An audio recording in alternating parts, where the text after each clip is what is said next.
Good afternoon, ladies and gentlemen. My name is Matthias Pfeffer. I'm the director of the Council for European Public Space and a former journalist, and also I just published a book that I will mention later in the editorial break that we will have. We are discussing today the question of digital democracy and freedom of speech, which are very much linked together and threatened by the developments that we see everywhere. And I'm very happy to introduce a very interesting guest to you. Let me start on the left side. It's David Passarelli from the UN Center of Policy Research. Maybe David can give us a small impression afterwards what exactly the organization, which is linked to the UN, does there in New York. Then we have Alexander Frabenz. He is well known, I think, in Austria. He was for several years, I think 12 or more, even more, very long-term intendant head of the ORF, of the Public Service Broadcasting, Public Service Media here in Austria. And he is now the advertiser of the city of Vienna for digital questions. So very interesting, good to have you here. Then we have here Verena Krawarik from the APA, which is the agency in Austria. They are very advanced in working with AI tools, and she would get deeper into that later. And we do have Julia Haas from OSCE. And the OSCE just worked on a manual on the questions that we are discussing today. And that's the reason why I'm happy that Julia will open our panel with a short keynote. And the floor is yours, Julia. Thank you. And maybe I will stand up because I think also, hopefully everybody then can also follow the presentation when we're sitting. So good afternoon. Thank you for joining us here today for this, I think most of us will agree, hopefully very existential conversation. I will speak to you about safeguarding media freedom in the age of big tech and AI. As Matthias already mentioned, at the OSCE, we have just published, or not just, it's actually already half a year ago, time flies, a new policy manual on the role of states in safeguarding media freedom in the age of big tech platforms and AI. I will run you a little bit through the analysis that we developed and what are we even talking about, what is the interlinkage to democracy, and then most importantly, what can we do about it and what should states be doing about it. And if we look at the information ecosystem, obviously we have to start at the point of how is information being consumed today. And just last week, in fact, the Reuters Institute, affiliated with the University of Oxford, published its annual digital news report. The report shows the data of last year, and for the first time it's evident that on a global basis the majority of people access information, including news, through intermediaries. So there is no direct relation between those who produce news, those who consume news, but there is an intermediary in between, like social media, search engines, increasingly also AI chatbots. It's a bit small, the data, but it's really just to indicate kind of the developments also over the years. This means, if we look at these intermediaries, that we really have a handful of companies, like the access to information aspect, we have a handful of companies who fulfill this editing role, because intermediaries, if they're in between, that means they have some sort of gatekeeping function, right? They make some sort of determinations or decisions who sees what, when, and why. So it's important to look at who are these intermediaries. All of you will be familiar with this terminology of big tech, its platforms. It's a handful of extremely powerful companies. They own these platforms, but they do not only own the platforms, they really basically own the entire information ecosystem. So the same companies who own these platforms, the social media, and the search engines are the same who also own the undersea cables, the satellites, right? You're familiar with that, the clouds. Now everything runs on cloud, right? So it's really the same handful of companies. It's important to always start the conversation with this, because owning also means to a certain degree controlling and having decision-making power and gatekeeping power in a very, very concentrated control aspect. And all of us know that concentrated control is never kind of good for democracy, right? So taking a step forward, if we combine these two kind of assessments, we have this concentration of power, and we do have the gatekeeping, we can also look at how it impacts the information ecosystem. Most of you will be familiar with the ways of the business models. Most of you will be familiar with kind of this attention economy. This is something that's by now gladly already quite well known, but it's still always important to remember what does it mean, and also how does this impact specifically journalism and the availability and accessibility of public interest information. So just to run you through it very, very quickly, the main focus is this business model based on engagement, so really on kind of the eyeballs and the interactions on the services. This means that the platforms, but also increasingly AI and AI chatbots, they really prioritize to a certain degree disinformation, harassment, hatred that brings more eyeballs, more time, more interaction, hence more advertising, more revenue, more profit. At the same time, it also means that we have certain bubbles of reality. It has been for a very long time discussions on the existence of echo chambers or not in social media, but I don't want to go in detail there, but we can really see, especially now with chatbots, there is an increased hyper-personalization. So everybody gets their own responses, right? We cannot even measure. We don't even know what is the response by an AI chatbot to the same question of the person sitting next to you. So this is kind of like this hyper-personalization aspect. And then, of course, it plays into the entire conversation around synthetic content, disinformation, information operations. In the EU context, it's often talked about with FIMI, so foreign influence, and information control. And at the same time, it's also always important to remember that most of these technologies are really built on the logic of surveillance. So it's really the absolute aim and building on data. So it does not only extract data on any and every point, but it makes it possible to survey the behavior, increasingly the thinking, and then to feed it into some sort of prediction, but under the eye of profit in that sense. So to give you this overview, it's also clear to summarize that we have an immense power without accountability structures. We have this scaling and scaling logic of big tech platforms, but without the responsibility needed. And then at the same time, it really also impacts the possibility of getting public interest information. So this kind of abundance of information and content on the one hand side, but really the scarcity when we look at trust and public interest information. So this was, kind of the run-through of the information ecosystem more broadly when we look at big tech platforms and AI. And now I have one slide to look a little bit more in more detail at what it means for journalism specifically. So we really want to look at what does it mean for those who provide media content, who do investigative reporting. What does it mean for them to get their content to individuals, to audiences who need this information, who need access to that information for making democratic choices and for having the ability to have democratic debate. So we approach this from three aspects, which are heavily intertwined: the question of visibility, viability, and vigilance. Because we already talked about the monetization of attention, which is the basis, right, of how these business models work. That also means that accuracy and accountability is not prioritized if the prioritization is given to profit in that sense. If we look at content is prioritized that drives engagement, that also means that it becomes incredibly difficult for news content to get visibility. Fact-based, neutral, relevant public interest information that might not be as sensational. At the same time, it also means, and that's the other side of the same coin, that there is a prevalence of content that is problematic, everything from kind of harmful to illegal content, including tech-facilitated violence and violence against journalists themselves as well. So it also really impacts the safety of journalists, which then again is a circle kind of how much journalists can navigate in digital spaces and can provide content in that regard.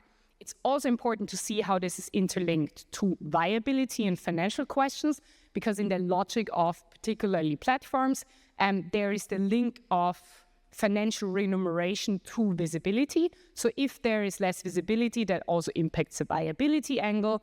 And now with generative AI, there are a bunch of additional challenges when we look at how, for example, journalistic content is used without compensation, but also without credit and without the consent even, and for training AI chatbots.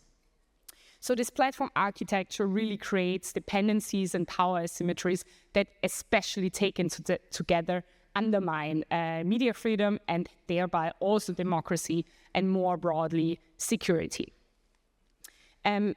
Yes, and we see the dependency also in the entire information ecosystem, because the media less and less owns the relation to its own audience. It means that there are created dependencies on the distribution, the reach, and also revenue. This also means, and I made this point already, that it's all interrelated, but just to put it all kind of in one sentence, that if we want to safeguard media freedom, that of course means journalists need to be safe to be able to report, but also their content must neither be rendered invisible nor be economically unsustainable, because if any of these three aspects is there, we will not have public interest information and quality journalism in the online information ecosystem. Based on all of that, at the OSCE, we concluded that the information ecosystem currently is captured. Some of you might be familiar with this terminology of media capture, which has been mainly used also in contexts where we see political interference. And the conclusion that we are drawing with more than 150 experts who were involved in the process is that we now have a capture of the information ecosystem by big tech. However, there is much that can be done. So the next slide is incredibly heavy on content, so I apologize for that. But I just wanted to give you a little bit of a snapshot of what can be done. So what we did is we looked at different policy interventions and regulatory approaches to address some of the issues that I mentioned before, to assess them and to see what kind of recommendations, what learnings are out there, and how can we turn this into guidance to states to address these challenges that we talk about. So in the space of visibility, for example, there are many policies around transparency or trust signals, or also, here you can now also see the slides. Apologies, I think I turned it away before. So there are initiatives around trust signals, for example, or labels, to open up platforms to recommender systems that are ranked in a different way, right? To also just make it more open to alternative prioritization, content ranking, but that, of course, also requires interoperability. All of these policies are not directly targeting at safeguarding media freedom, but they would lead to a higher availability and accessibility of public interest information. Important elements are also always impact assessment, generally the promotion of journalism and pluralism. And then there is something that would even go a step further, which has been tried in some conversations, or it's a big policy discussion now also in the European Union context, on whether there should be a mandating of, in fact, prioritizing journalistic content and to ensure due prominence of content that is deemed public interest information. So this would be really going a step further to say, okay, we want to ensure that quality content is ranked higher and is available, but that would also mean we need to define what is public interest information, who defines this, and we would need to be able to algorithmically measure it. In the space of viability, just to again give you some insights into the policy approaches that we are looking at and that we're discussing, the most important one, maybe for evident reasons, is the limitation of the market concentration, so really also a competition approach. There's plenty of movement in the space of fair remuneration, both with regard to platforms, but also AI and chatbots, LLMs, to see how regulation, legislation, policies can support, for example, bargaining codes, but also that the media sector can collectively negotiate with big tech. A lot of conversations around licensing, how can also regulation either mandate it or at least incentivize big tech to ensure licensing, and to also, for example, include regulation that companies, if they have to pay, also have to carry news, because this was actually a learning from Canada, where there was a new law saying, okay, platforms, social media has to pay if they distribute journalistic content and then monetize this distribution.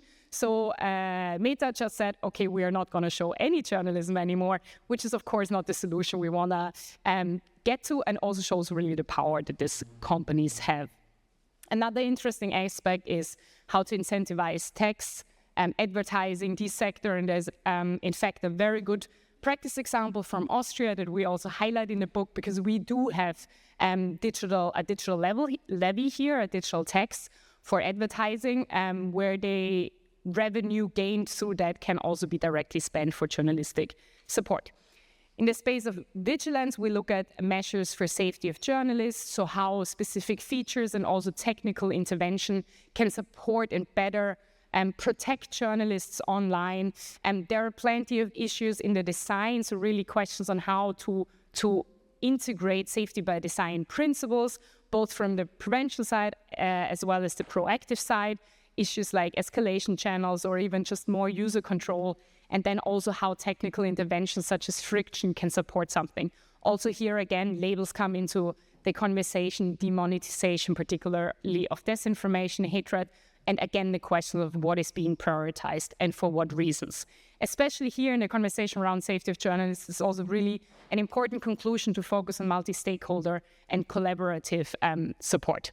So I know this was a lot, but I just also wanted to show you the wealth of information and knowledge already out there, not only on the academic and civil society side, but also policy approaches that have already been tried. Some of them were successful, some were not, but there are a lot of different learnings out of that. Another key element that came out of this 2-year process that is almost kind of a new added value is that we also conclude, although there's so many mitigation measures on different things which are essential and which we also recommend to states to do, we also have to take a step further. So we cannot stop at the discussion around mitigation, but we have to move forward to transformation. So we really have to think about how can we develop an information ecosystem that is not governed by concentrated gatekeeping power. So what kind of reforms and structural changes are needed that we would have an information landscape that really supports and flourishes democratic debate. From the OSCE perspective, we also cover very wide regions. So of course, the situation and context, including also of rule of law, is very different. So the starting point always have to be human rights-centric and principled rule of law-based engagement. And one aspect that I think we will also be discussing in the conversation today is what kind of new alternative public interest-driven infrastructure needs to be built to really support independent journalism and thereby democratic debate. And with that, I would just give you the QR code and thank you for your attention. And then I also brought a few physical copies for those of you who prefer paper. Thanks a lot.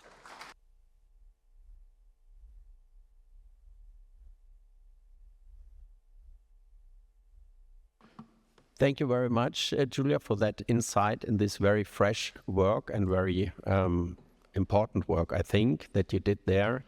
We want to structure the discussion on this table in 3 parts. That was what I'm thinking what I was thinking of at the beginning. It was first that we diagnose the situation of journalism and of freedom of speech and freedom of information. I think both are the same, are very relevant and are threatened. So we have to speak about what the biggest threats are. And on the other side, in the second step, we want to speak a little about the trap which we could all fall in, because there is a very mighty narrative coming up more and more, pointing out that any kind of content moderation or content regulation is a way of censorship. And I think this is also very important to set a light on. And last but not least, and I think we should make that a little broader, is the responses that we should give, because also this conference convinces me again. I think we do not have a problem of seeing the problems. We do have a problem of acting together against them. And so I'm very interested in what the participants say on that question. Let me start, Julia, with you. One question to your presentation.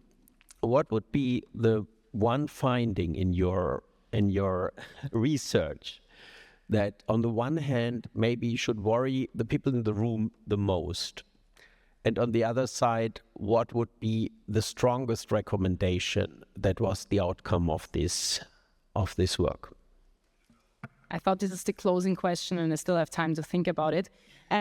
So, I mean, what we conclude, I think the strongest argument would be just do something. There is a lot that can be done, a lot of small steps. There is unfortunately not the one silver bullet. I think everybody would be hoping for that, but also the legal systems and the rule of law context are just too diverse around the globe to really say there is this one regulatory framework that is needed. But two aspects that I think are really important. The first one is to start the conversation from the human rights obligation of the state. So states do not only have an obligation not to interfere, but they also have a positive obligation to enable freedom of expression. And that means that they also need to prevent interferences of others, including private actors. And I think it's really important to reframe the conversation around that.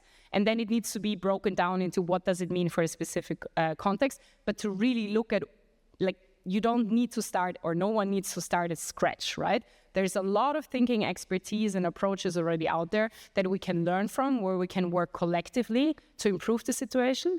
And then a second point, because I started to speak about reframing the conversation or reshifting the focus, I think also right now we see in the policy discussion or in the policy arena generally a very strong focus on defense, on innovation, on economic areas, and it's unfortunately not very sexy anymore to speak about human rights or speak about democracy or international collaboration, right? So I think we also have to be very smart in making the argument of why journalism matters, not only for democracy. I hope that everybody in this room will agree that it does.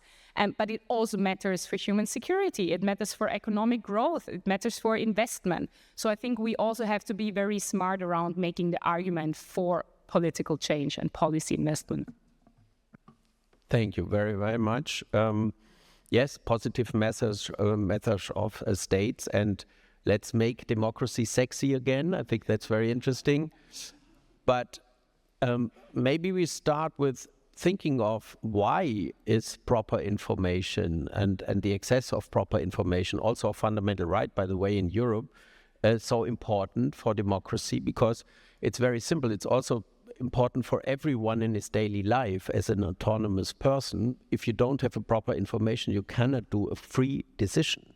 And a democracy is about free decision making. And if you make your decision based on facts that are not true, that on fakes and so on, democracy is at the end also autonomy of people living their own lives.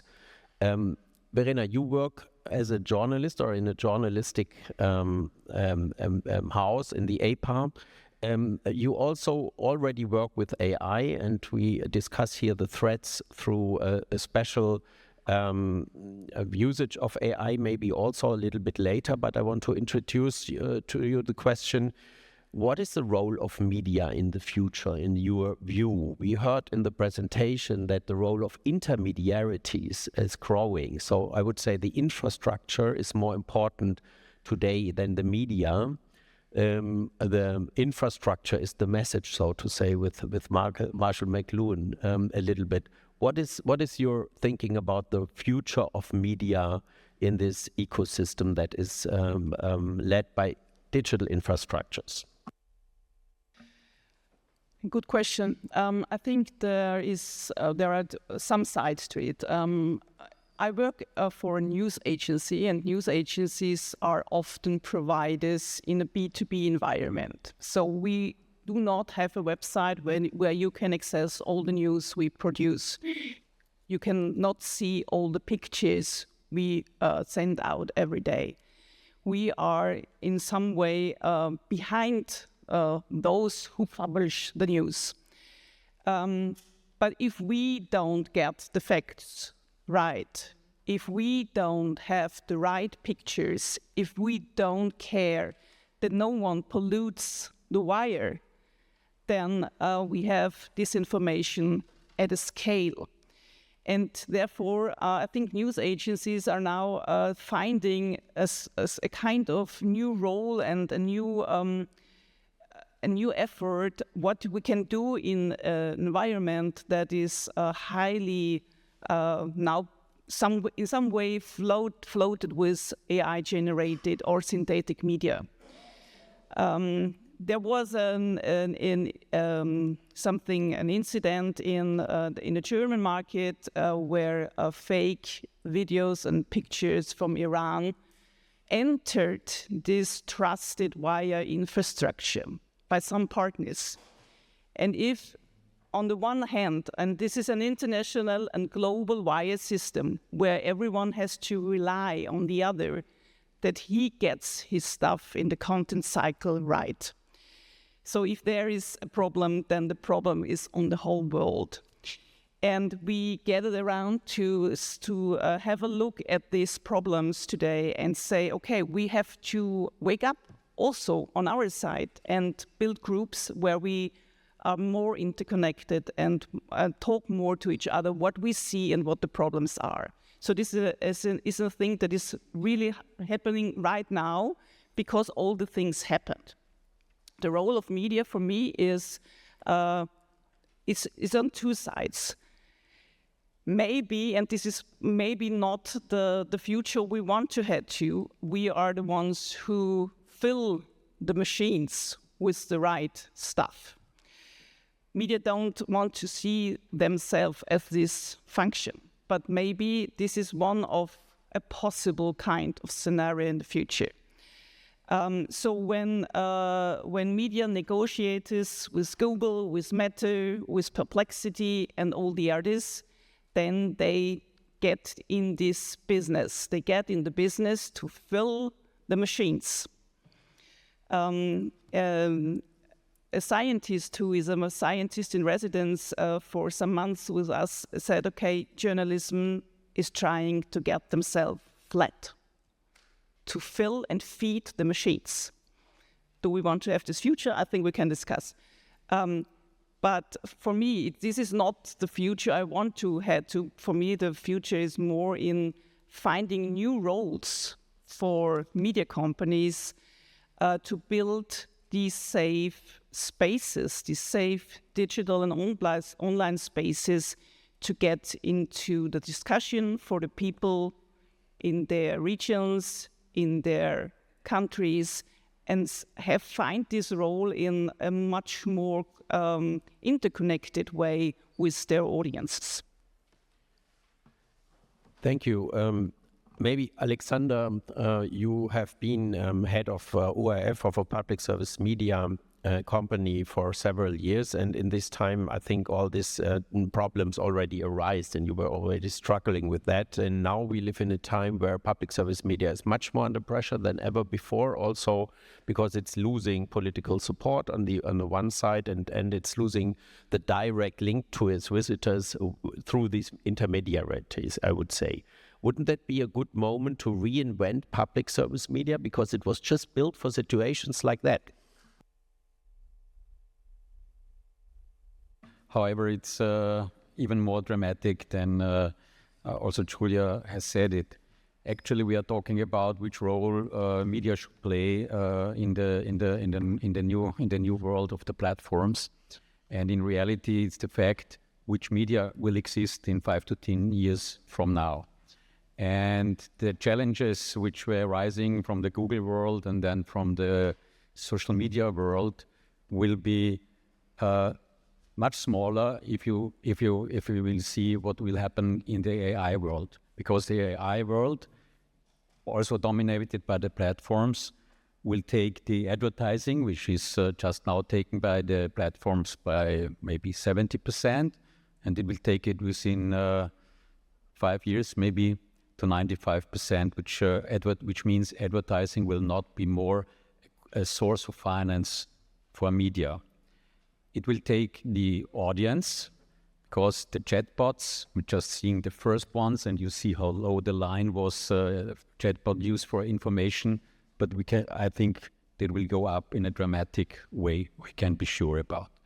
And the AI world is using our content without a fair compensation. So the two sources of income, advertising direct and compensation via all types or forms of pay models, could disappear.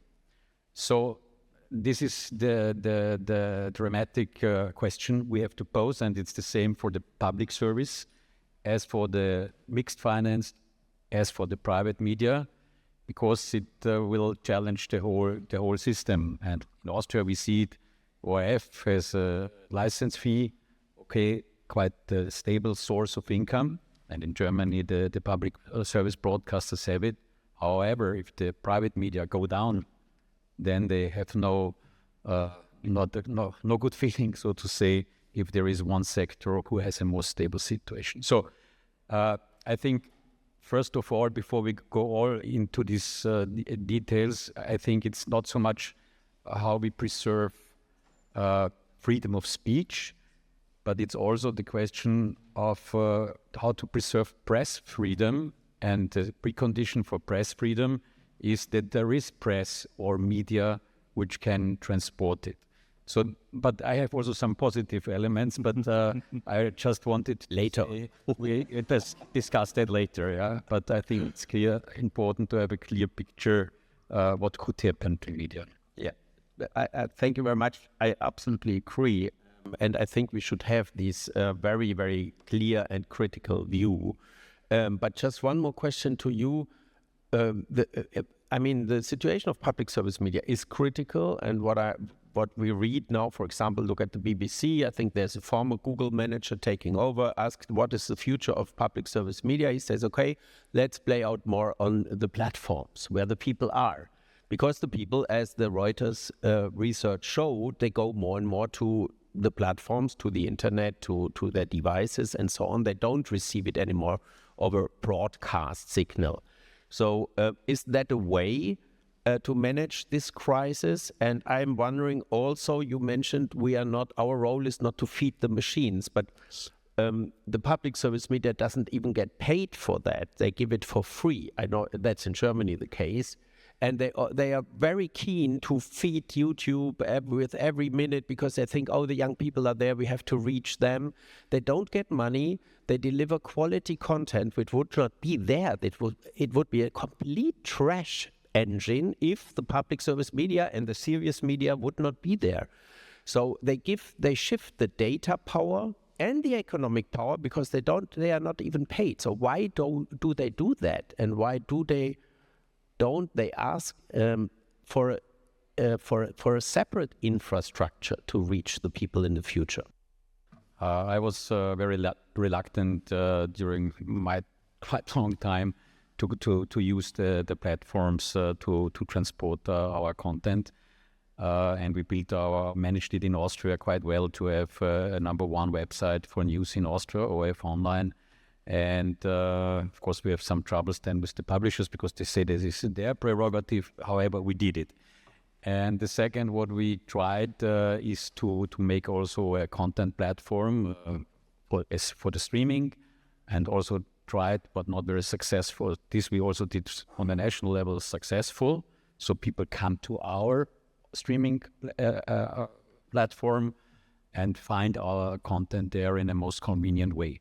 However, we did not manage on the European level. I tried it. I was also very much involved in the Eurovision, in the European Broadcasting Union, to form platforms together, because every single country, every single content company from each media is too small to compete with the big platforms. Actually, we heard it this morning and also now, it's only 5 platforms who control the world traffic.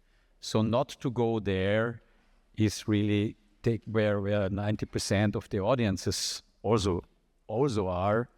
I think it's not possible anymore. So you have to find ways, and this is the political discussion on the European level, but also I think on the worldwide level, to be findable on these platforms, to have a place there and to get some ways of compensation. Not leaving your own platforms, you should try to keep them as long as possible and also develop them, find common projects together for European platforms, but you have to be on the international platforms. Yeah, just let's say the crisis really increased since the last 2 years. I also add that because of the invention of LLMs, and with the start of LLMs, I think after the distribution and the dissemination of content, which is also very, very important, and also the economic monetization of content by the advertising industry, all the money shifted to these companies. 60% in Europe are taken out by 2 companies, by Facebook and Google. This is the number that I had last time. I mean, these are more or less monopolies, and I want to remind what Julia said. In democracy, the concentration of power is not acceptable in that way. So we all have to wonder why we accepted that. And in the discussion also about regulation, that we do too much regulation. If you do too much regulation, you would never have a result that 2 companies rule the whole information ecosystem with that dramatic consequences that it has for democracy. So saying that, and knowing that it's only like 5 or 8 people, mostly white men in Silicon Valley, that are making the decisions that we are all dependent on, I want to ask David, what would you say if I would introduce you as the Antichrist? Because I'm preaching from an international level regulation. Look, I believe in short messages that everyone can take home. And I think what we are saying, all of us on this panel, is that we're dealing with a mercenary information environment. And it can feel a little bit, actually, not like the Antichrist, but like we are missionaries trying to present an alternative vision of a democratic future. It's incredibly complicated, but it is a space where not only domestically, regionally, public service broadcasters have a role, but I think the UN and the multilateral system has a role. Matthias, you said democracy is about free decision-making, autonomy, and agency. I think what ties us together here is that we are worried that the public square is increasingly privatized and that the conversation is dominated by, as you said, a number of private actors. But for us at the UN, and if you care about the global mission of the UN, if you care about climate change, if you care about peace, if you care about elections, then you have to care about who mediates and intermediates this information flow. And so it has become a priority, certainly for our Secretary General, for the UN, to have a voice in this space, to pay attention to how it's affecting our operations, whether it's peace operations in Africa, whether it is the fight against climate change. We believe that we have a role to play. And that role has manifested most recently in the Secretary General issuing global guidelines on information integrity. Now, global guidelines aren't going to get us very far in a mercenary information environment. But like Julia's work, they set the floor. They empower coalitions to fight against this. They can support in judicial litigation against companies. I think all of this is important. It is a reference point.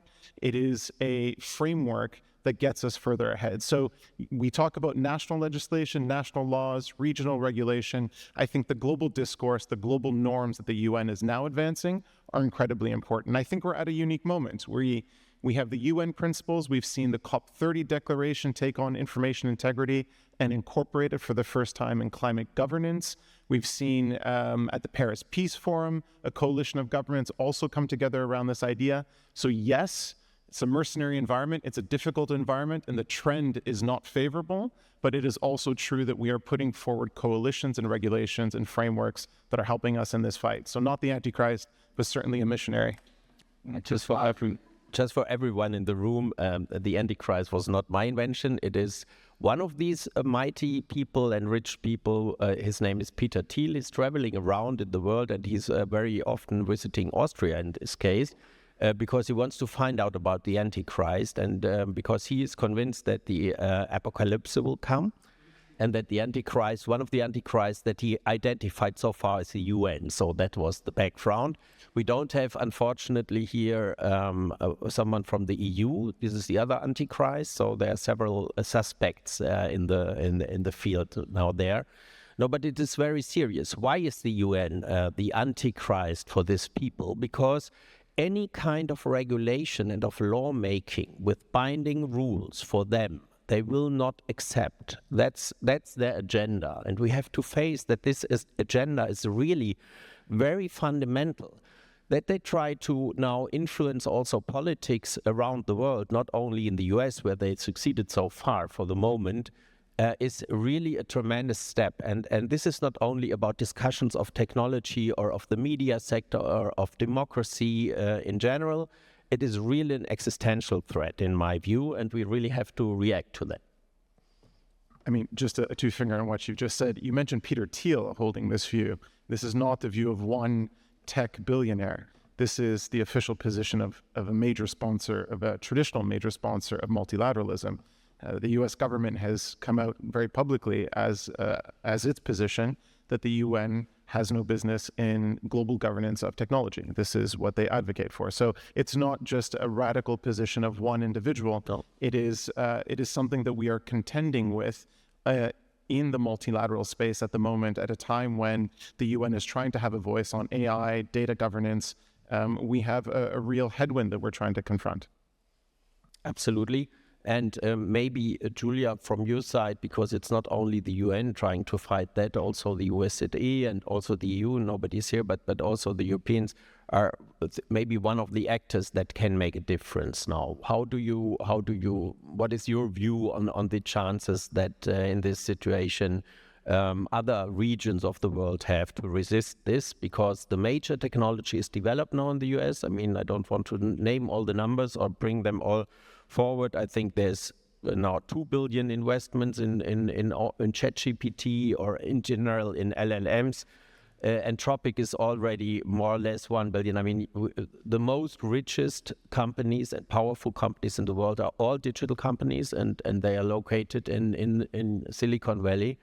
So this power is really tremendous, and it is getting more and more political influence. So what is the reaction on such an international level like the OECD?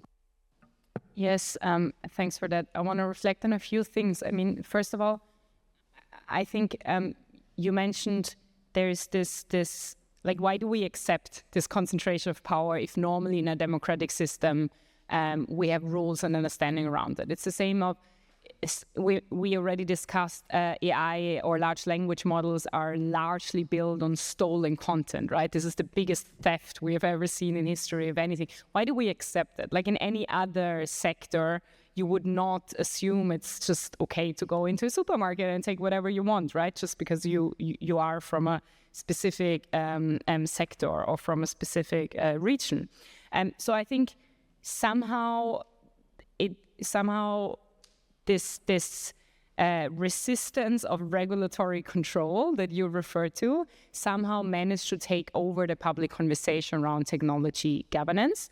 But I think we are now at a really shifting point in time. So you can see, because you also asked about the EU approach or like the European approach, you can really see that now there's almost, if we want to frame it positively, a window of opportunity. We have seen the EU came out just 2 weeks ago with a new package for technological sovereignty. There's a lot of conversation around how this absolute dependence that not only the media has, which enables these few actors you spoke about to basically turn off any sort of media around the globe with literally one switch, but also governments, but also the work of any and all of us. If we look at how we are using, what kind of tools we are using, the clouds, Microsoft, for example, I mean, this is really such a high level of dependence. And now we've seen that there's a shift.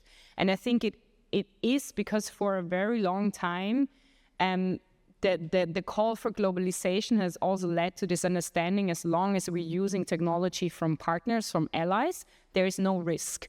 we have talked about we need to de-risk or decouple in oil, right? Or in defense, then we had this discussion with medication during COVID, right? That we cannot be dependent. But somehow we didn't question it so much in the technological space because we thought, okay, we are somehow in the same boat. But now, because of this immense consolidation of power between the technological and the political sphere in the US under the current administration, and seeing how this plays out geopolitically, how this is used in tariff negotiations, how this is used really as a political weaponization, it has led to finally an understanding of, okay, we need to think or we need to expand our regulatory efforts not only on regulating these actors, but also on this creating alternatives, on building, on decoupling, de-risking, getting away. And I think this is now the focus where we have an opportunity to find new developments to get out of this monopolized, privatized public sphere. Before we come to this building, which is very interesting, I would like to have another view into the machine room of the journalists. We just had recently in Germany a debate which was coming out of nothing because a high-ranked political person has written his speech by Claude, I think, or another software, and it was also not very good, but it was printed in a newspaper, and they found out by an AI detecting machine again, so AI against AI, was telling them, please depublish this article and never use it again. So is this AI technology that we talk about, is it evil? Yeah, or do you use it? How do you use it? How do you act with that in an environment that is, more or less everything is AI today? No, it's not evil per se. I think not to use AI in media now is no option anymore. But you have to know how and when. And the debate in the last week, and believe me, as I'm now very much into figuring out what the transparency obligations in Article 50 in the UI Act means for us, what we have to do now, right now, because it enters into force on the 2nd of August. And everybody is surprised because, oh my God, here's something happening and we have to be transparent.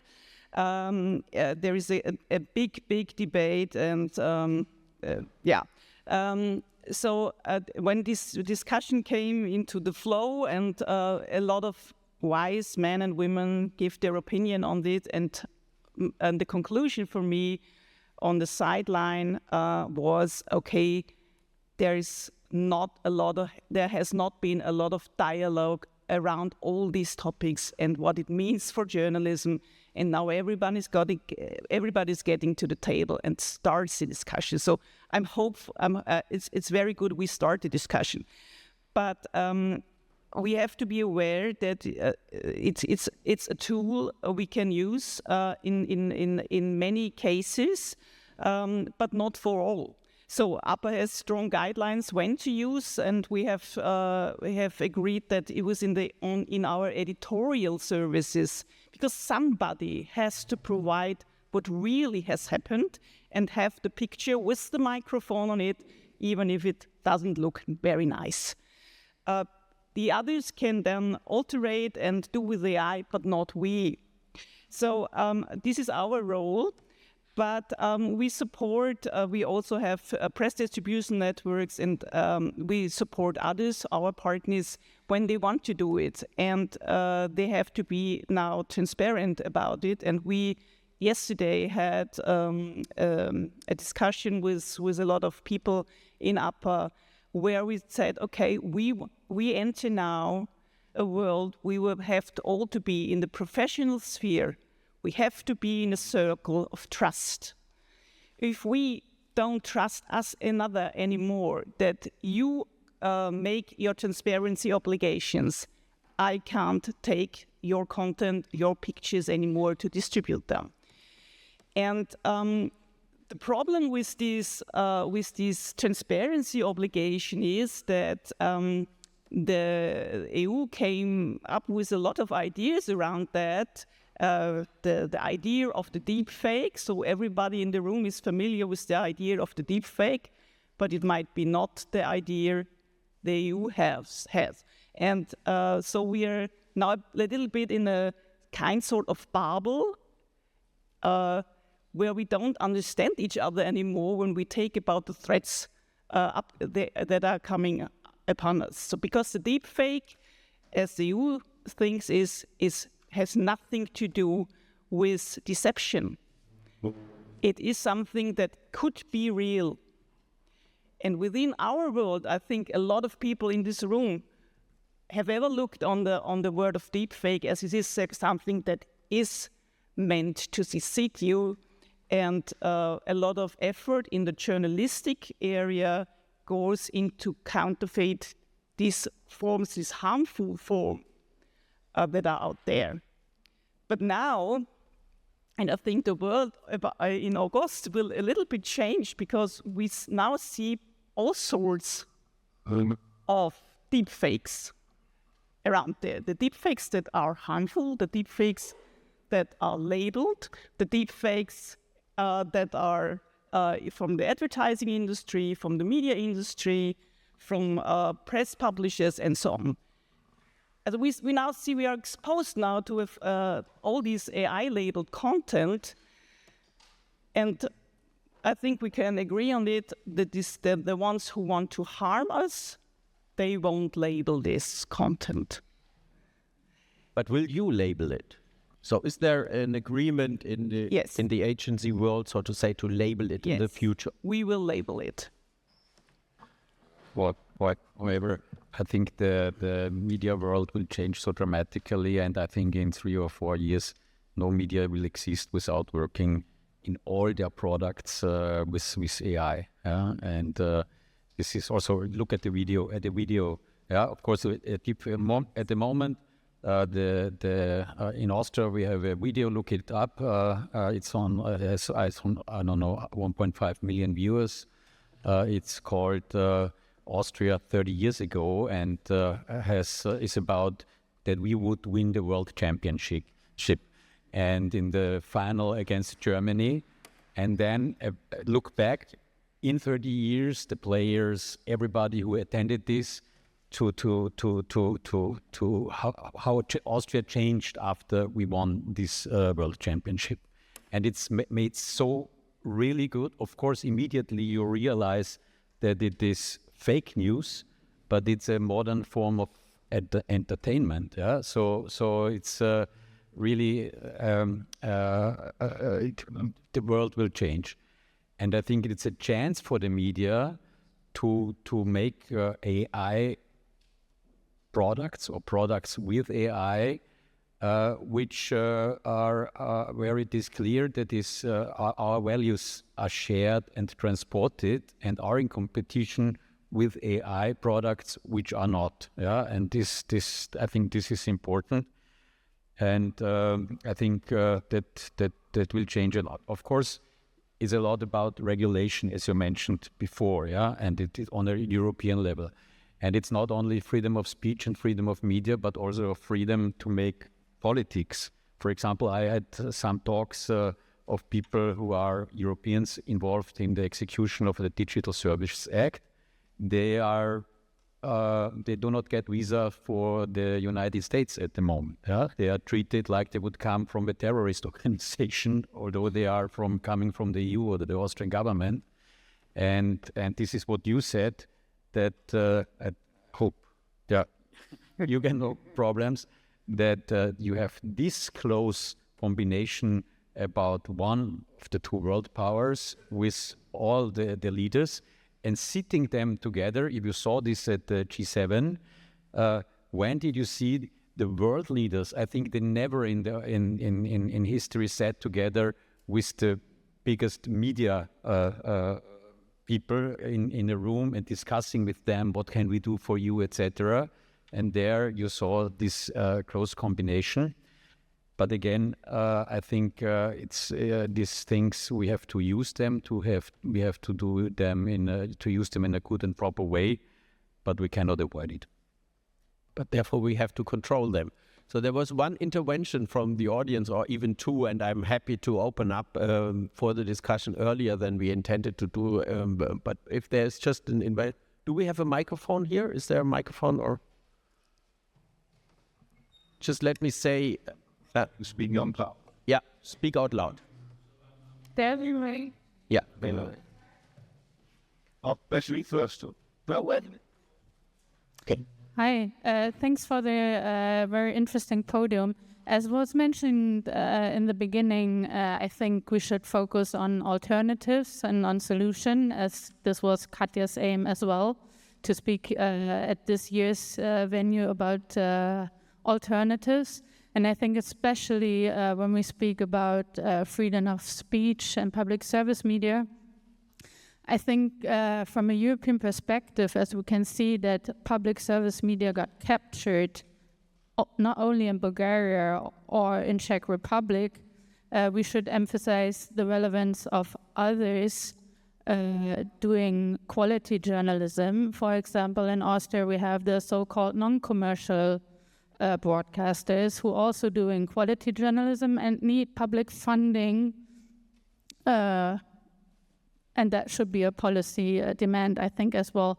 But in a broader perspective, I would like to focus on social networks, existing social networks based on open protocols that belong to nobody and therefore can't be hijacked. And I think also those open protocol-based networks, especially for journalism and the public in a general space, like ActivityPub and AT-Proto, should be used. And especially public institutions should commit to the +1 principle, saying if you still do communication on locked-in platforms, on big tech platforms, you should at least feel the obligation to publish your news content in one open free network. Thanks. Thank you very much. Very good to hear that you do not only focus on the public service media. I just want to make that clear. I think all kind of quality journalism is what is at the discussion here. Next one was, I think, Klaus from ORF also. Yeah, thank you very much. I'd like to focus on public service media as well, but in a very different way. Trying to find a way to get out of that vicious circle of complaining about, this dystopian perspective. So I'm very much focusing on your question, Matthias. What can we actually do? What would be a solution or one possible way to act up, not just to suffocate in dystopia? I don't know if anybody of you knows the statement of the high-level panel of public interest media from a bunch of people containing Joseph Stiglitz, Nobel Prize winner, or Mariana Mazzucato or Francesca Bria, most of them being economists. And I'm quoting here just one sentence, and what they say is, in times of artificial intelligence, it's no longer an option not to invest in public interest media. Julia, you mentioned that as well. But speaking as if public interest media would not exist. And here comes the message. It is existing. We do have a multi-billion infrastructure in Europe called public service media. These are 64 media organizations, with 47,000 journalists working for that. That's the biggest newsroom all over Europe, okay? And public service media, although despite, sometimes public service media is captured, and we are fighting for our independence, and that's from utmost importance. I completely agree. But we cannot neglect that this institution, this infrastructure is existing. And you know what? Public service media is offering all that the digital giants do not have. There's a public mission in the law, in each national law. There's public funding, avoiding that private ownership can dominate. Most important, there's public control. Alexander, you've survived this kind of public control and suffered a lot, as far as I know. But that's a big privilege, and nevertheless, it's absolutely ignored. even in this wonderful conference, and I absolutely support digital humanism because it's following the way, what can we do? But there's no single voice from the BBC, no single voice from ARD, from the Swiss, from the Germans. You know, these entities are not just old television, an old radio. We are online. We are using our own artificial intelligence. We have front-runner digital projects, but we are completely ignoring that. So please, is anybody here who can tell me and can help me? Am I living in a parallel universe? Why are we not using what we have? We are all paying for that. Even the scientific community is ignoring it. I do not understand. Sorry, maybe you can help me out there. Maybe need therapy or something like that. Thank you. Thank you, Klaus, for this very engaged intervention. And I would just say, there's no doubt it's 10 billion, by the way, 10 billion euros paid by European citizens every year for public service media. That's a big industry, and we should really set on that. And we should also much more look what we have and not what we don't have, because this is a narrative from Silicon Valley that we are the leftovers here in Europe. That will be a museum in the next 10 to 50 years. And there is no research and no industry that can compete with these advanced technology people there. They are so crazy. They are much more crazy than we are. That's right. But we do have a lot that we can build on. Thank you for that. I would say the critical point here, coming back to Julia's presentation, is we must look more to the infrastructure, because in a digital world, who controls the infrastructure? He controls the public space. And if we invest into journalism, as it's often said, yeah, that's good. But if journalism doesn't have any ecosystem anymore and any direct and sovereign contact to his audience, it's only the feeding machine for the machines of others that will turn that content around as long as they want to do it. So I would really say let's focus on the infrastructure. Now, what we would need is a kind of a public service infrastructure for Europe. Now you. I have to bring something forward, and that is trade. We have to lead the beast against the armies of Christ, against Peter Thiel. No, but the problem is, as long as the US or Silicon Valley has the tariffs against us, we have a little bit of problem according to regulations. But if we could lower our dependence on America, the tariffs might not hurt us so much, and we could regulate more, because Trump's threat about tariffing us with how high his tariffs might be, you don't know from him.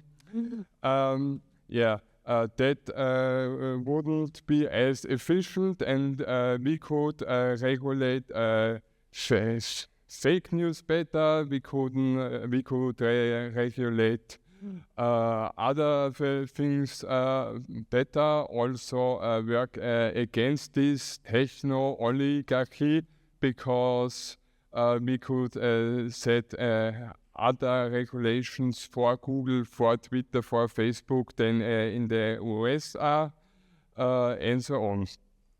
So I think working against this Trump card in form of tariffs is one of the most important things we need to do.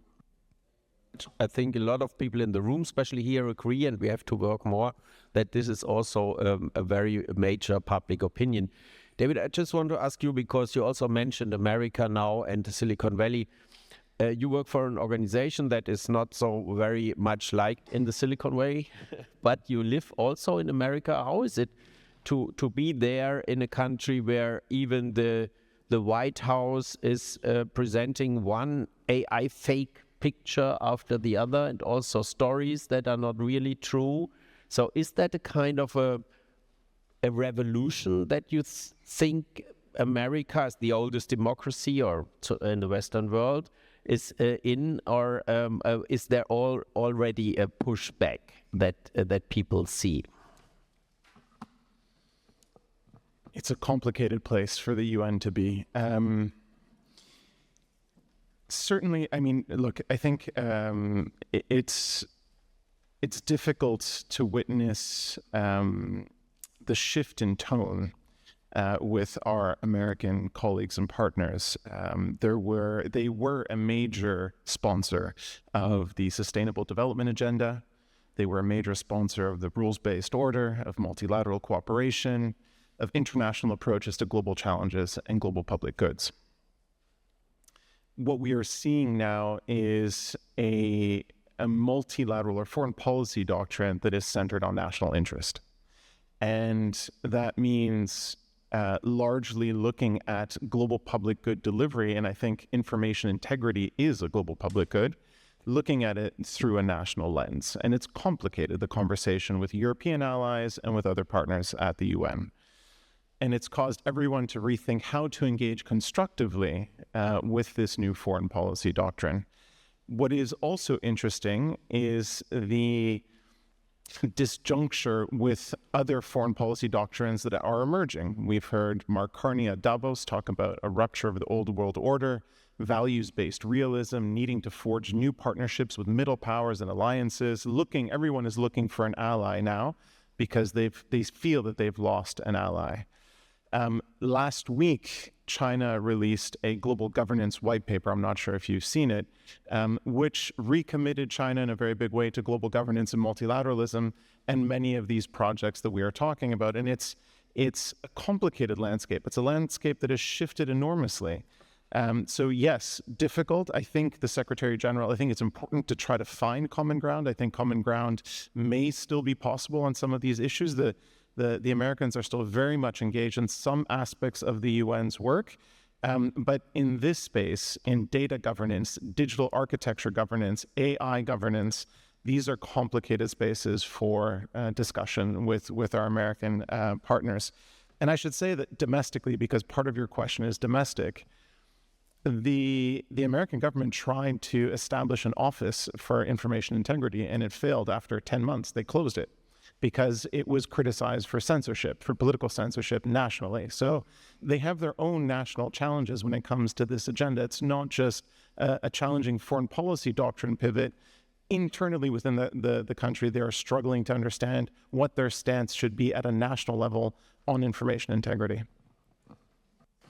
Yes, please. Just wanted to add something because I think it's also, on your last point, really important to understand the US not as one thing, right? I mean, we have the US administration, but especially in there we have very strong national legislation, and we do see, in fact, also regulation of digital spaces in the US emerging on a more local and regional level. And I think from my experience, there are basically two things where we do have a lot of common ground, and we might also need to be better in finding that and arguing for it with the US, even in a current administration, but particularly on the more local or regional level. The first is child protection. We've seen very strong jurisprudence coming out in the past month in the US that very explicitly recognizes societal harm, so not only risks, but in fact harm of social media platforms and of AI chatbots. And also we have very strong antitrust regulation in the US. So it's again a lot about, and I'm not saying this to disagree at all, I just think it's not necessarily conducive always to point out, now this US administration is instrumentalizing everything. Yes, unfortunately it is, and it's incredibly challenging because of this consolidated power. But there are opening and there are entry points, and we also need to use this to be able to move things forward where we can currently, and then have all the other things in parallel. So I wanted to make this point, but I also wanted to quickly say one thing on Klaus' point on the public service broadcaster media infrastructure. I mean, of course, this is something that can be utilized, but again, it's the question of how can we better make use of these infrastructures that benefit public interest media, so quality journalism, as you referred to it, in the European, but in a global sense, because we also see that there's still, unfortunately, quite a bit of lack of solidarity within the media sector, where we often see fights between the private media and the public media, instead of kind of collectively recognizing that this is a fight against others and kind of these big tech platforms. So we all need to look for regulatory efforts for opening how public service media can support, for example, the development of infrastructure in the public interest that can then benefit the entire information ecosystem and the media sector, whoever is committed to this public mission. Yeah, I think that's what I need to training. Yes, please.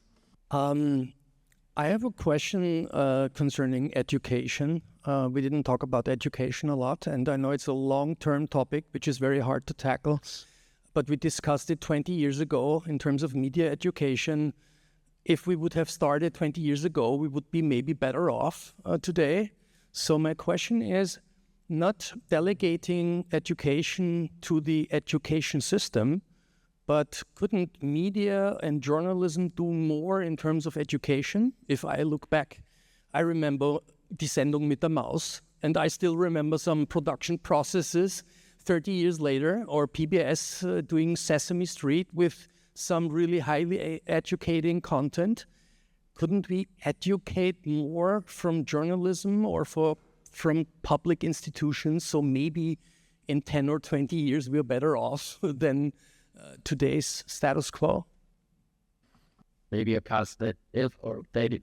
I just want to very briefly mention the case of Finland here, because they've partnered the Finnish education system with a fact-based or fact-checking NGO, and have integrated fact-checking tools into the education curriculum. And it's one of the most information kind of resilient societies, or resilient to misinformation. So I think there are national cases of good examples of partnership with media organizations to integrate it from a very young age, the skills of fact-checking.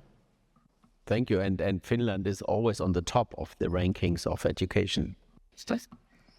It's a good point, because I think media is already starting to do this. We have these media literacy programs. We develop all sorts of programs like Checkbar. Austria Press Agency did Checkbar, but ORF also did start a program. I think, and from the perspective, I'm already advisor for the AI board of the Austrian government. And the one thing everybody could agree where we have all to put the effort in was the topic of AI literacy and the topic of AI talents. So this is the common ground. I think we all know that this is not negotiable, that we put effort within this.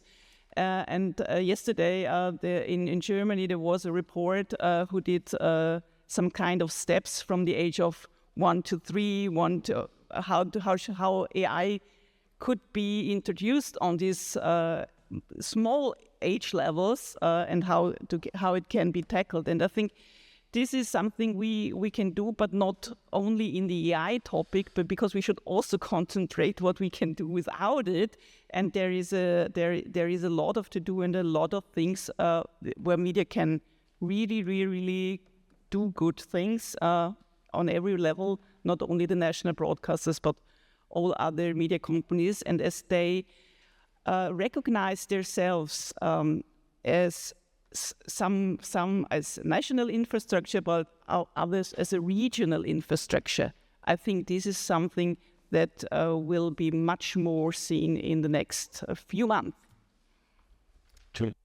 Thanks. I just wanted to add, I fully agree, media literacy is essential, but I also think it's always important to underline that it alone is not sufficient, because very often now, and we can see this, and this fits very nicely also with the Silicon Valley narrative and with this US approach of libertarian individual responsibilities, that we speak about systemic harms here. And I think we all agreed on that. So yes, we need literacy, but it needs to be embedded in systems of regulatory governance, and it's not about the individual responsible use of AI.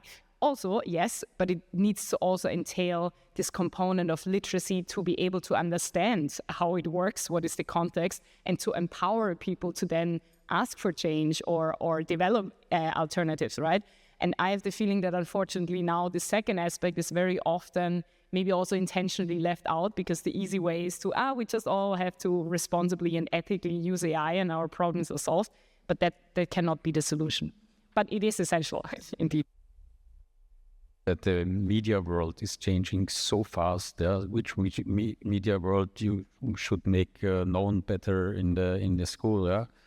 We have such programs, and then the newspapers come and present their product, and then an anchor from ORF comes and say, how do we make a ZIP2 show, etc. It's very important to understand, but actually that's not what the main usage of the young people is. So and how and actually nobody here. If somebody would be here, he would better go to the valley to know how AI media exactly will look like. Actually, we do not know. And then it's just to teach some principles, but it's very difficult to integrate it so that you're really up to date all the time. But if I want to come back to the question of building infrastructures together, infrastructure which can be common use, has not necessarily to be a data center and a AI factory. It's mainly, I think, it's about data. And what we could try to do, and what we now start thinking about in Austria to have maybe a role model, to put together all our contents, all our archives from the public service, but also from the print, from APA, etc., to build it together, to make it ready to be a training base for the LLMs, for whatever LLM, could be also our own LLMs in the future. But together we have a database which nobody, if it comes to Austria, but also if you integrate the data of institutions like we're sitting here in, that is really something which we could create. And then we could have a secure and basis for LLMs, for chatbots, for AI media together, which is based on the archives, but also on the developing day-to-day contact, which every day is added by all the participants. And then one could also try to argue with the chatbots, the international chatbots, to find some way of compensation. They would not negotiate with any single market player here in Austria or in Europe, or some bigger ones in Europe they do. But if they find a content base where they know the principles, what they get, they don't have to steal it. Thank you very much, Alexander, for coming back to the solution part, which should take a broader place here, I think. And what you just said is, and I want to combine it with what you said just before, it's infrastructure. The main infrastructure now, the critical one, is AI. So, and if we depend on trust, we have to understand how this AI works. I mean, that's very complicated, because AI for itself is often described as black boxes, because even the engineers don't really understand what these machines are doing. But saying that, the more important it is that we have own European AI infrastructures. And what you said, Alexander, is very, very important. We do have an enormous set of quality data here. AI needs data. They are they need energy and data. And the better the data is, the better the AI is. So we have this heritage, for example, of public service media over 60 years here in Europe, but also of private media, of museums, of institutions, of science, or anything. And if we would open up that kind of data for training of own sovereign European AI, then we need to make sure that it's treated in a fair way. So we need to develop new models for a new economic system, because I would say not AI is evil, but the economic model behind it that drives it is evil and makes evil effects. So this alternative is very important, that we have this quality data here, and also we need the willingness of media houses to really support such platforms for Europe. I don't see it so far that this really happens. What do you say? Actually, there is a big project going on that is funded by the EU. and it's called the Trusted European Media Data Space.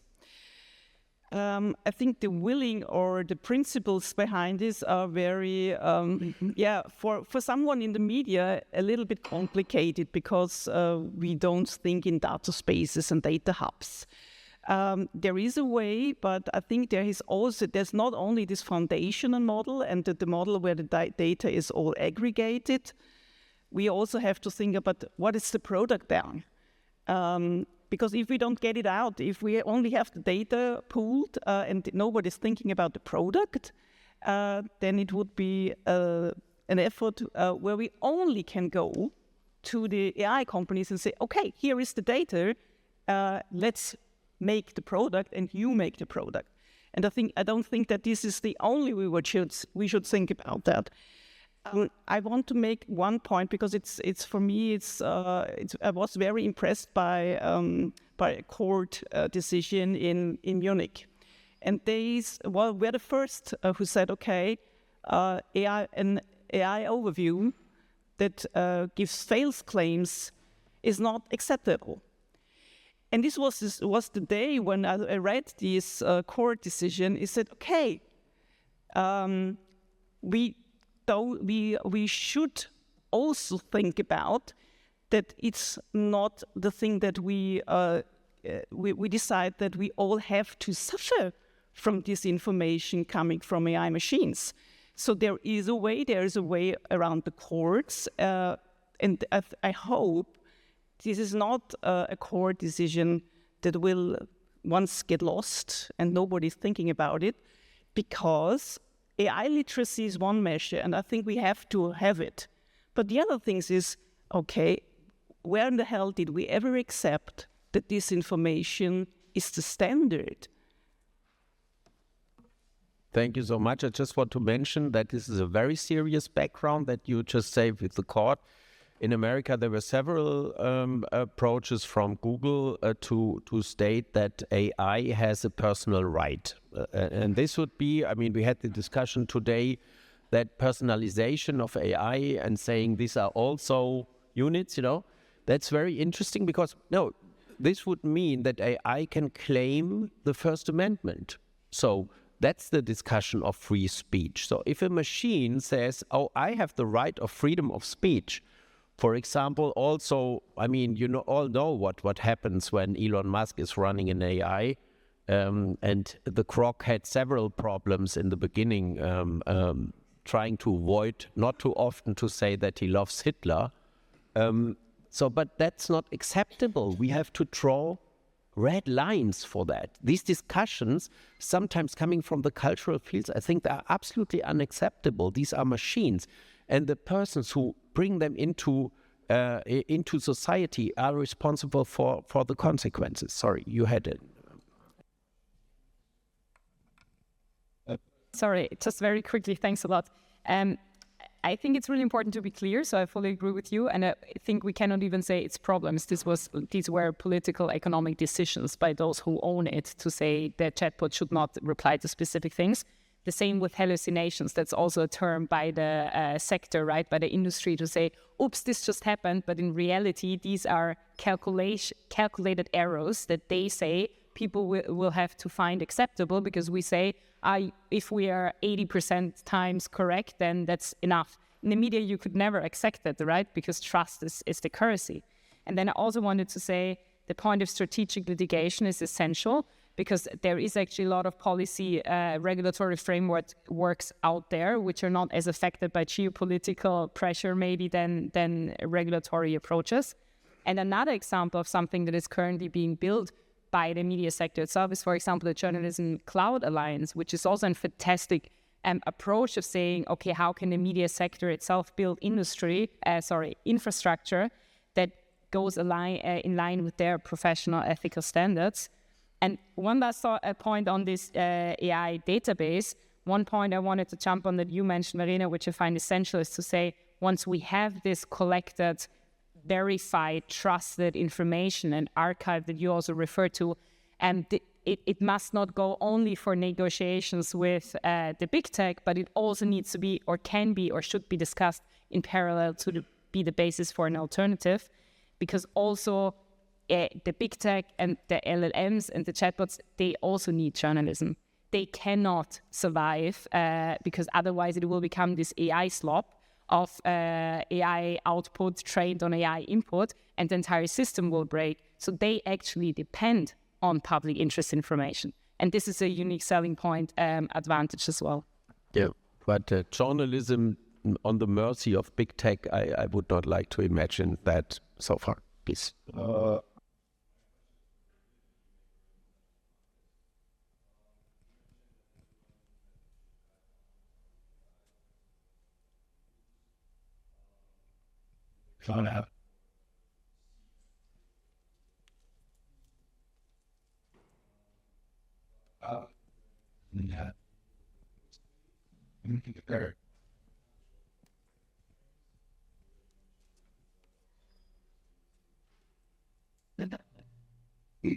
You got it. We're going to banks, digital stick face. So yeah, what is basically the UN doing with the resources that they have at the moment? Excellent question. I get to answer this discussion and your question at the same time.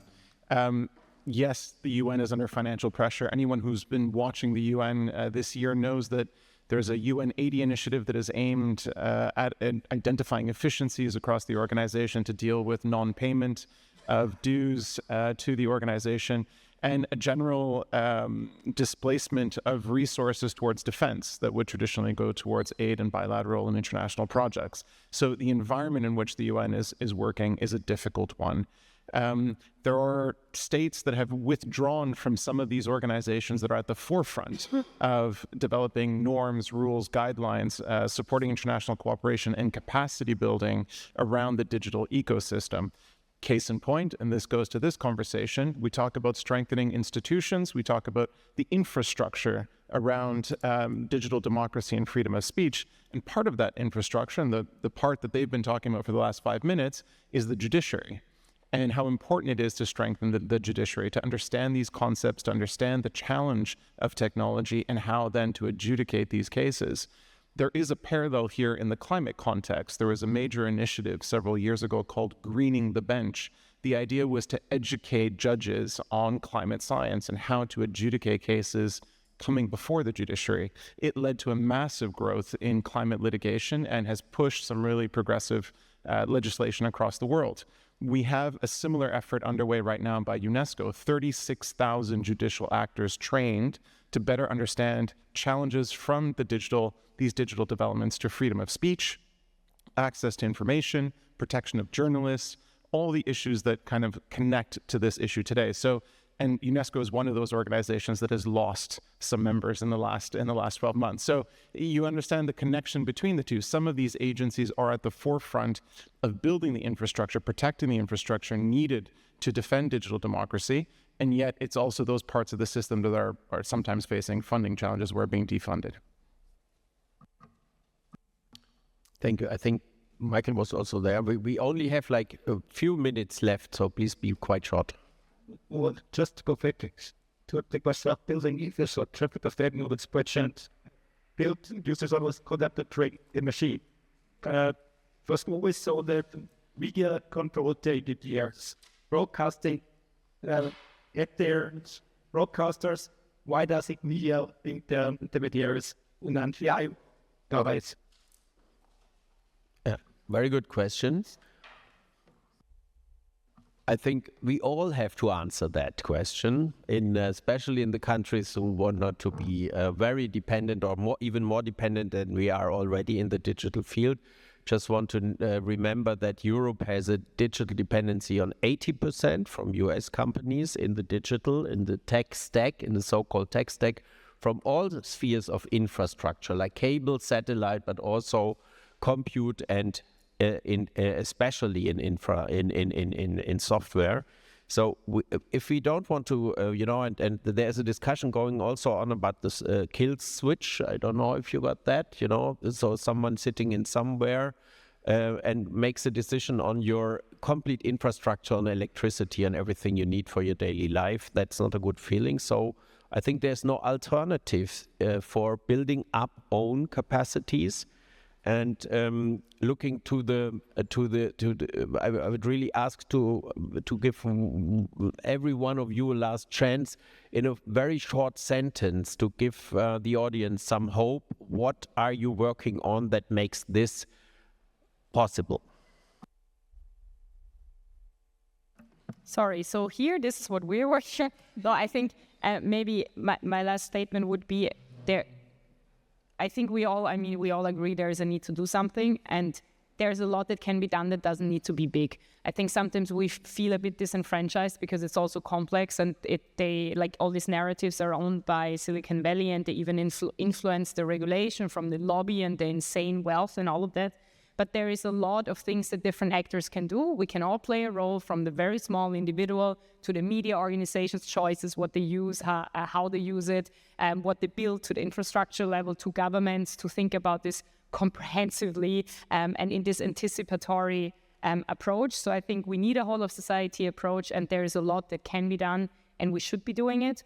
And something that wasn't mentioned yet, so I just want to throw out also this point on the environment, just because it wasn't mentioned, that this also should be part of the narrative around we don't need to have always this super scaled, insanely intrusive, also from an environmental point of view, AI solution, but there's also evidence now that there are different solutions out there that can be used.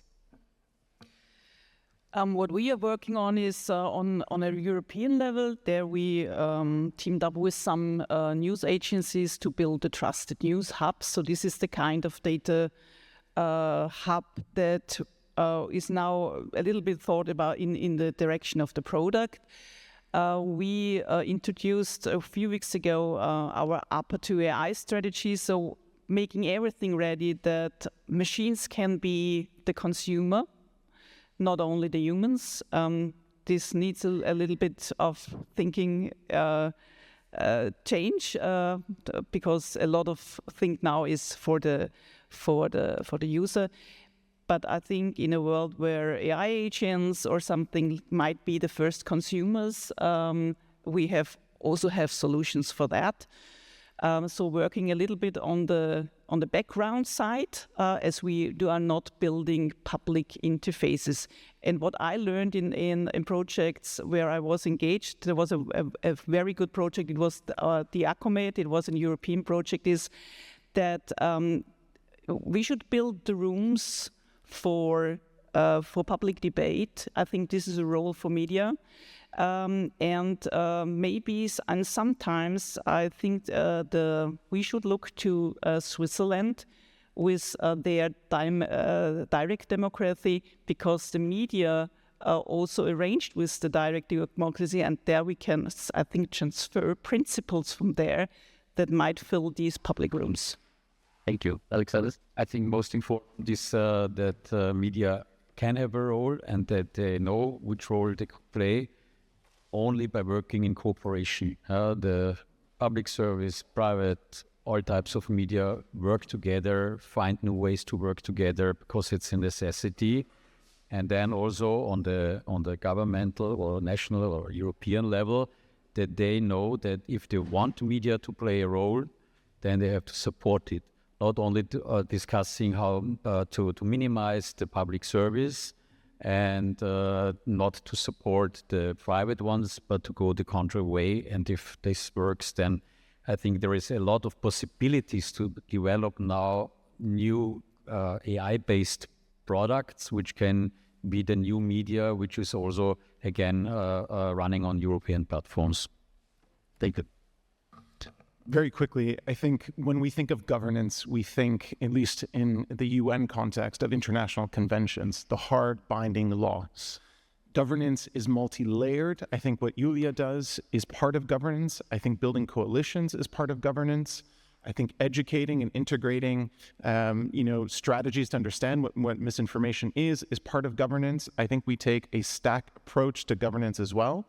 And we have strategies at every level that we are attacking. For the UN, we have a moment in 2028 when we will be reviewing our commitment to information integrity. For those of you who followed, we adopted a global digital compact in 2024, and it will be up for review in 2028. So there's an international moment to take stock of the investments that we're making and what further commitments the UN needs to make.